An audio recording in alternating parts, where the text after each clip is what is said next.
My game is Zoombinis Multiplication Properties Pursuit. Multiplication Properties Pursuit is a learning game that teaches the properties of multiplication and increases fact fluency for multiplication facts 1 through 10.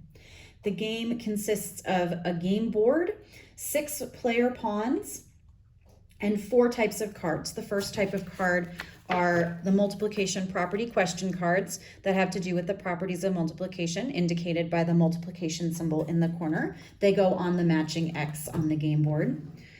The fact fluency cards, indicated by the hourglass symbol in the corner. These are multiplication facts, and they go on the hourglass symbol on the board. And then we have chance cards, and chance cards go on the question mark symbol. The last type of card is this action card. Each player gets an action card to remind them of what each of the symbols on the board means when they land on it.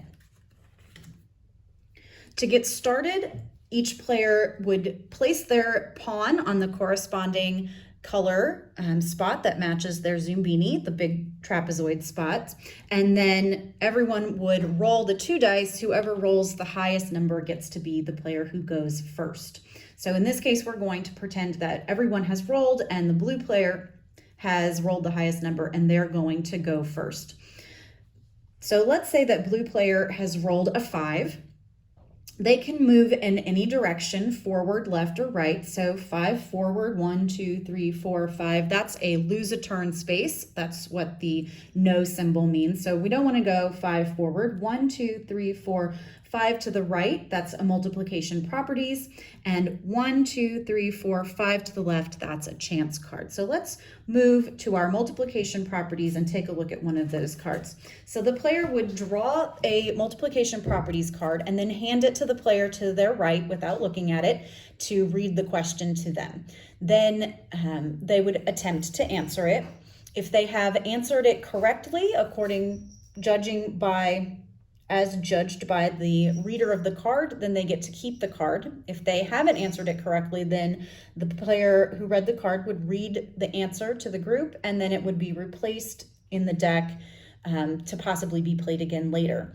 If the player who read the card is not sure if their answer is correct, then the correct answer is read to all of the other players, and they decide collectively if the answer is good enough to win the card or if they need to add more to it if they were to answer it again in the future. So let's just assume that blue player has correctly answered this question. It's worth 5 Zoombinis because it is one of our higher level thinking questions. There are multiplication properties cards worth between 1 and 5 Zoombinis, depending on their difficulty. So then play would move to the left. In this case, that's going to be our green player. And let's just say that the green player has landed on the fact fluency right here.